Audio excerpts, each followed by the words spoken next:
Welcome to Suduthanni. இன்னைக்கு நம்ம வீடியோவில் ஒரு சூப்பரான வெஜிடபிள் சைட் டிஷ் தான் பார்க்க போகிறோம். பிரிஞ்சால் ரோஸ்ட் எப்படி பண்ணுறதுன்னு பார்க்கலாம். இது இருக்கிறதுலே பெரிய சைஸ் பிரிஞ்சாலாக இருக்கிற எக் பிளான்ட்டை வச்சு நம்ம பண்ண போகிறோம். இது இப்போ காமனாகவே எல்லா இடத்துலையும் கிடைக்குது. இப்போ நம்மளும் யூஸ் பண்ண ஆரம்பிச்சிட்டோம். ஸோ அதை வச்சு ஒரு சூப்பரான ரெசிபியை தான் பார்க்க போகிறோம். ரொம்பவே டேஸ்ட்டாக இருக்கும். இதோட இன்க்ரீடியன்ஸை நான் டிஸ்கிரிப்ஷன் பாக்ஸில் கொடுக்குறேன். இப்போ வாங்க சேர்ந்து சமைக்கலாம். ஃபர்ஸ்ட் இதுக்கு நான் ஒரே ஒரு எக் பிளான்ட் எடுத்திருக்கேன். இதை ஸ்லைஸஸாக நம்ம கட் பண்ணிக்கலாம். ரொம்ப திக்காக இல்லாமல் தின்னான ஸ்லைஸஸாக கட் பண்ணிக்கோங்க. அப்போ தான் ரோஸ்ட் ஆகும் போது நல்லா மசாலா கோட்டாக இருக்கும். இது மாதிரி நான் ஒன்று ஃபுல்லாக கட் பண்ணிக்கிறேன். இந்த அளவு திக்னஸ் தான் இருக்கணும், ரொம்ப திக்காக பண்ணிடாதீங்க. இது ரோஸ்ட் ஆனதுக்கப்புறம் நல்லா சாஃப்ட் ஆகிடும். அப்போ உங்களுக்கு மசாலா எல்லா இடத்துலையும் நல்லாவே தெரியும்.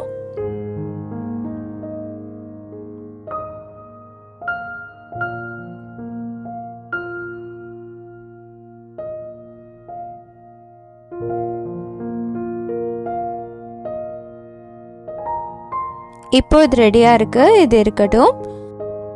அடுத்து ஒரு பிளேட்டில் நம்ம மசாலாலாம் சேர்த்துடலாம். ஃபர்ஸ்ட் 1.5 டீஸ்பூன் கடலை மாவு சேர்த்துக்கிறேன்.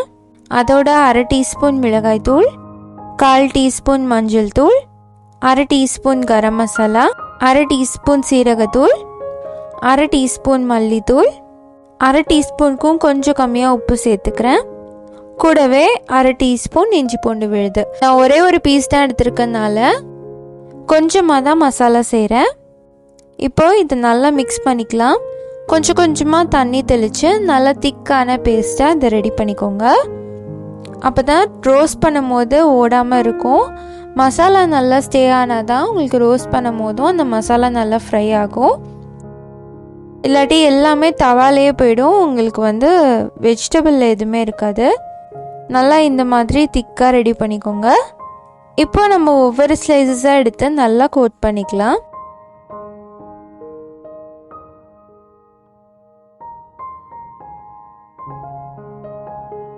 ரொம்ப மசாலா தடவணும்னு கிடையாது, இந்த அளவுக்கு இருந்தாலே போதும். இந்த மாதிரி எல்லா ஸ்லைசஸையும் ரெடி பண்ணி வச்சுக்கோங்க.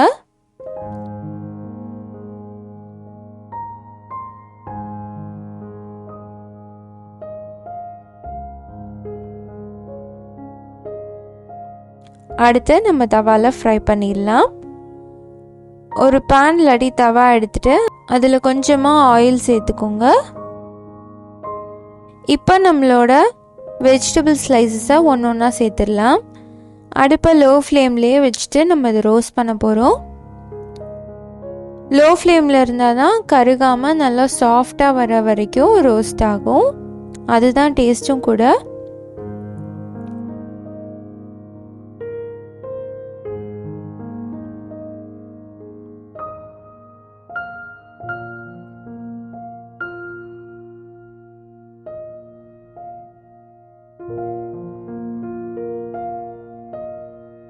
கொஞ்ச நேரம் கழித்து இதை இன்னொரு சைடும் திருப்பி போட்டுக்கலாம்.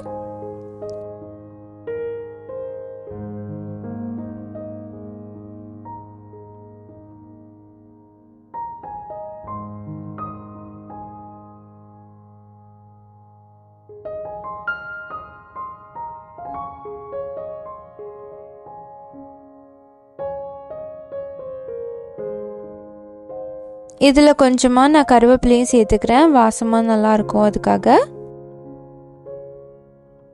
இதை இன்னும் 2 தடவை கூட நல்லா ரோஸ்ட் ஆகிற வரைக்கும் திருப்பி போட்டு குக் பண்ணுங்கள். வேணும்னா கொஞ்சம் ஆயில் சேர்த்துக்கலாம். இப்போ பார்த்தீங்கன்னா இது செம்மையாக ரெடி ஆகிடுச்சு. நல்லா சாஃப்டாக இது குக் ஆகிருக்கு. நான் ஒரு 15 to 20 மினிட்ஸ் அதை லோ ஃப்ளேமில் வச்சு குக் பண்ணியிருக்கேன். ஒவ்வொரு சைடும் திருப்பி போட்டு நல்லா குக் பண்ணிக்கோங்க. இதை இப்படி பிச்சு பார்த்தீங்கன்னா இவ்வளோ சாஃப்டாக இருக்கணும். இப்படி இருந்தால் தான் நல்லா சாப்பிட்றதுக்கு சூப்பராக இருக்கும். சாதத்தோடு சாப்பிட்றதுக்கு செம்மையாக இருக்கும். இந்த ரெசிபி பண்ணுறது ரொம்பவே ஈஸி தான். நீங்களும் இதே மாதிரி இந்த ரெசிபியை ட்ரை பண்ணி பார்த்துட்டு எப்படி இருந்துச்சுன்னு சொல்லி கமெண்ட் பண்ணுங்கள். இந்த வீடியோ உங்களுக்கு பிடிச்சிருந்தா லைக் பண்ணுங்கள். சுடு தண்ணி சேனலை சப்ஸ்கிரைப் பண்ணுங்கள். தேங்க்யூ.